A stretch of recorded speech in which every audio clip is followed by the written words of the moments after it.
Greetings and welcome to my lecture on homogeneous differential equations known as solutions by substitutions. Well, here, guys, if you look at some types of equations, sometimes they may look exact to you, like what we described before for the previous section, but unfortunately the partials are not the same. So that becomes an issue in which you think about, well, how could we solve these equations if they're not exact, even though they look pretty much like an exact differential equation. But the problem is, unfortunately, like this one, first one, definitely looks like an exact differential equation that you solved in the previous section. But if you took the partial of this part with respect to y, and you took the partial of this with respect to x, your partials won't be the same. So the exactness criteria doesn't satisfy. Now, when that happens, especially if your given differential equation specifically is either in this form or in this number 2 form, and if you pay attention to the style of it, you'll see that, like for example, the second one, you see that y over x quantity appearing in all sorts of different places. So it's almost begging you for a substitution method, right? Hoping that if you introduce a new variable, it would make the differential equation turn into a separable one, which is the ultimate way of solving it in terms of ease of solving it. So let me just delete these. All right. So either that, or if you notice, look at this one here. You notice that every sort of individual term here happens to have the same combined power, 2, 2, 2, 2. And when that happens, it's just a way to check it.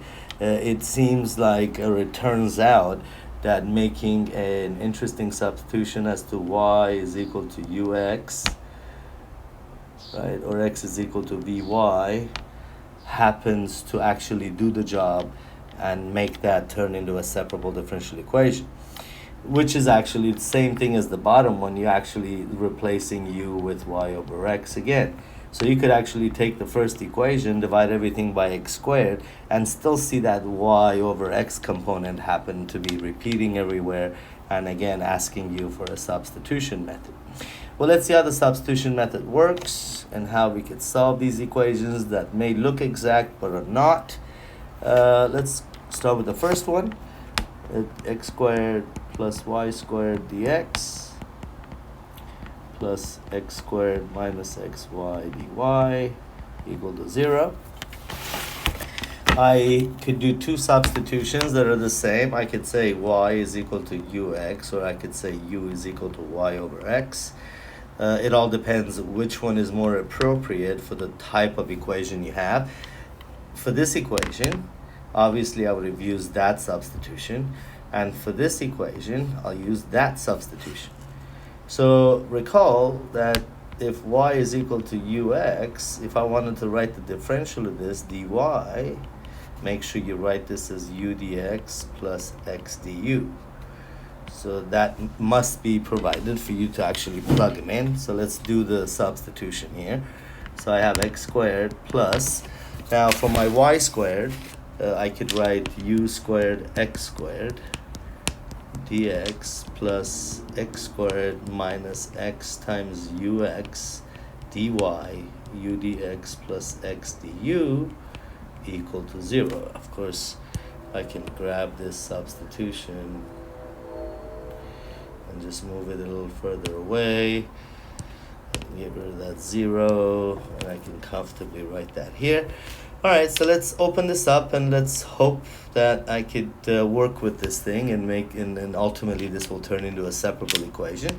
So I have, let's see, I'm just going to write this x squared times 1 plus u squared dx plus, now this is ux squared, so if I factor out an x squared, I get 1 minus u times u dx plus x du equal to 0.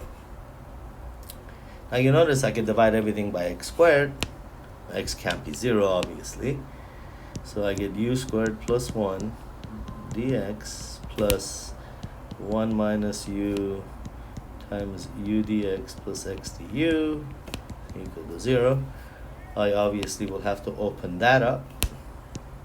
U squared plus 1 dx plus u dx plus x du minus u squared dx minus ux du equal to 0.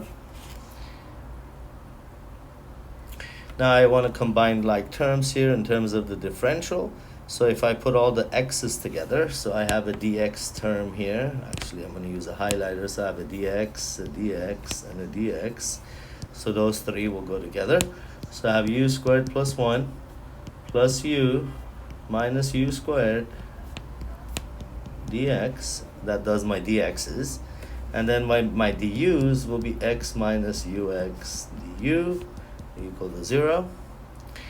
You notice that the u squared cancels out, so I get u plus 1 dx plus, if I factor out an x, 1 minus u, I could write that as u minus 1 and change the middle sign to negative.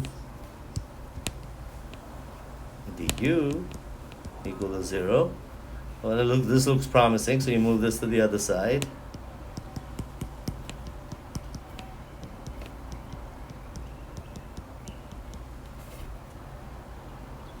And now you notice that I could separate. So I write this as 1 over x dx over u minus 1 over u plus 1 du. Now substitute, the left-hand side is an easy integral, the right-hand side is a long division, if you recall from Calc 2. So I'm just going to do the long division. So 1, you get u plus 1, change the signs, you get minus 2. So I could write this as 1 minus 2 over u plus 1 du.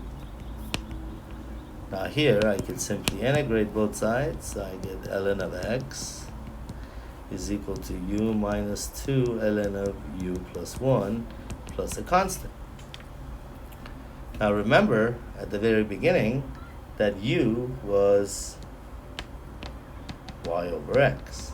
So everywhere I see u, I have to replace it with y over x. So this becomes ln of x equals y over x minus two properties of natural logs comes up to the exponent, and since it's square you could drop the absolute value, so it becomes minus u plus 1 quantity squared plus a constant. Well, actually I forgot that I need to write instead of u y over x. So at this point you notice that you have an implicit solution. Now of course you could massage this around, and of course I forgot an ln here. So you could massage this around, and let's see how you can do that.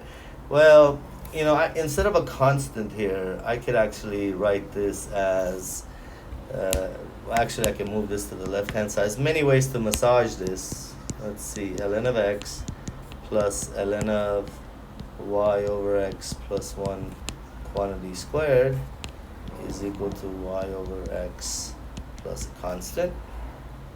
I can combine these two natural logs, so you get ln of x times y over x plus 1 quantity squared, and assume x is positive, so I won't have to worry about absolute values. Okay, so I have ln of x times y over x plus 1 quantity squared is equal to y over x plus a constant. Now I could write this as x, y over x plus 1 to the power of 2 is equal to e to the power of y over x plus a constant. But I could easily write that as ce to the y over x. And there is my implicit solution.